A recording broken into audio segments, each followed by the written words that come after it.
Olá e seja bem-vindo aqui aos Quick Attacks na Casa do Carvalho. Meu nome é Nicolas Cares e nesse quadro eu vou atualizar você aí de algumas novidades da franquia de uma maneira bem rápida e sucinta aqui. E o foco de hoje é o Pokémon TCG. Algumas notícias saíram de ontem para hoje com algumas revelações de cartas da próxima coleção, a Sol e Lua 10, que lá no Japão chama Double Blaze e sai lá no dia 1º de março. Aqui no ocidente a coleção vai chegar lá para maio só, e no ocidente ela chama Unbroken Bounds. Ainda a gente não tem um título BR para a coleção, mas em breve a gente deve ficar sabendo aí. Mas enfim, sem enrolação, vamos ao que teve aí de carta boa mesmo. A gente teve alguns Pokémon aliados. E primeiro eu vou começar pelo Marshadow e Machamp GX, porque ele é um pouquinho mais fora da curva dessas cartas aqui. Apesar da gente não saber muito bem aqui, o finalzinho aqui da rodapé dele, né, o recuo, a gente não sabe muito bem algumas informações ainda. Mas no geral ele é interessante, porque ele bate, o primeiro golpe dele bate com 2 energias para 30 mais 90 se algum Pokémon seu foi nocauteado no último turno. Então é um bom contra-ataque, né, um bom comeback. Com 2 energias ele tá batendo aí a 120, com uma faixa da escolha ele bate 150, então é interessante. E o GX dele, que com 3 energias ele bate 200, e se você tiver mais uma energia adicional, né, ligada a esse Pokémon, ele dá tipo um Endure, sabe? Tipo que ele fica com 1 de HP, né? Fica com 10 de HP no caso aqui, que é um marcador de dano, se ele fosse ser nocauteado por dano de ataque do oponente, né? Então é interessante, não salva a vida dele, né? Ainda mais no formato atual com o Venusaur, né? Que deixa Poison, Confuso e o caralho a 4, né? Mas enfim, é uma adição interessante aí. Não tão interessante quanto as outras adições que estão surgindo aqui, mas é uma adiçãozinha legal aí aos decks de luta. O outro aliado que apareceu foi o Reshiram e o Charizard GX, que é interessantezinho também. Ele não é muito assim absurdo, a não ser talvez pelo segundo golpe dele, porque aliás o primeiro golpe dele é bom também, porque ele bate 30 mais 10 para cada marcador de dano nele. Então ele tem aí aquele negócio de quanto mais dano ele recebe, mais ele pode dar dano, né? E isso é bom porque são 2 energias só, rapidinho, facinho de montar. E o segundo golpe dele bate 230 de dano com 4 energias. 4 energias pode ser muito, mas se a gente considerar que desceu ele, botou um Kiawe no T1, alguma coisa assim, você montou ele e tá batendo 230 de dano.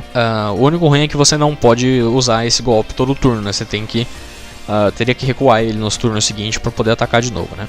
Mas isso aí hoje em dia não é tão complicado assim. O GX dele não é muito bom, porque ele bate 200 com 3 energias. E se você tiver mais 3 energias ligadas, ele bate mais 100, ele bate 300 e não toma dano no próximo turno. Então é interessante. Mas 300 e ficar imune, não sei se é tão bom assim para os decks de fogo hoje em dia, né? Eu não sei, pode ser interessante para derrubar muita coisa, mas acho que é mais situacional. O grande destaque mesmo para essas novidades fica a cargo dos Pokémon mais simplesinhos, né? Que por exemplo, a gente tem aqui o Volcanion, que ele com uma energia ele bate, tipo o Geomancia dos Hernias lá da XY, né? Que você pegava uma energia do seu baralho e colocava num dos seus Pokémon. A vantagem aqui é que você não precisa colocar no Pokémon do banco, como na Geomancia. E se você for o segundo a iniciar a partida, né? Se você não for o primeiro a começar, e você usar esse golpe no seu primeiro turno, né?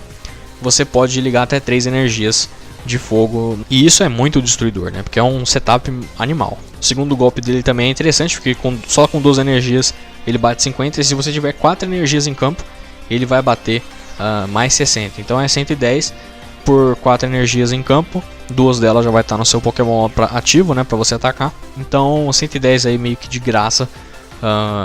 Como a faixa da escolha vai para 140, né? Então, basicamente você está nocauteando bastante coisa aí que é pequena e que pode dar trabalho também para alguns decks. Além dele, a gente teve 2 outros Pokémon, que é o Incineroar e a Salazzle, que são 2 Pokémon habilidade. O Incineroar vem para aumentar 30 de dano nos ataques do seu Pokémon no Pokémon ativo do oponente, e antes de aplicar fraqueza e resistência. Esse é um pouco... O único ruim é que ele não é acumulativo, né? Então você só pode colocar um por vez. Se você tiver 2 Incineroars, ele não vai estocar, né? Essa quantidade de dano. Talvez para um deck de Incineroar Dark, né? Que chega muito rápido e tal, né? Ele já usa os base, o Litten, né? E a Hurricane e tal. Pode ser interessante. E a habilidade da Salazzle é bem roubadinha, porque ela é tipo a Terra Queimada, né? Aquele estádio lá que você descarta uma energia de fogo e compra a carta. Só que dessa vez você compra 3 cartas ao invés de comprar 2 cartas como no estádio. Então acho interessante comprar 3 cartas, é melhor que o Zoroark, aí talvez ele seja pros decks de fogo, ele comece a ser mais utilizado do que a necessidade de um Zoroark para isso. E para encerrar a gente tem aqui os itens, o item, né, e os apoiadores. 2 itens, aliás, esses 2 próximos da lista vão condizer muito aí com o próprio Volcanion e a Salazzle.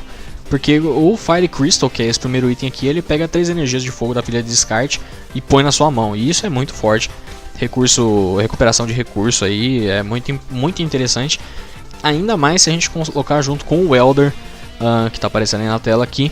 Liga 2 energias de fogo da sua mão a um dos seus Pokémon e compra 3 cartas. Então é o combo, né? Pegou 3 energias de fogo com o Fire Crystal do descarte para mão. Liga 2 energias com o Elder. Coloca a terceira do turno, compra 3 cartas, usa mais alguma coisinha aqui e bate com 3 energias, né? Provavelmente você vai conseguir montar alguma coisa aí com 3 energias.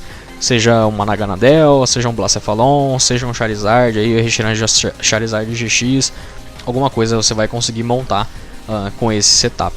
E por fim a gente tem o Red's Challenge, que aqui ele pode ter um pequeno erro, a gente ainda tem que esperar um pouquinho para ter certeza.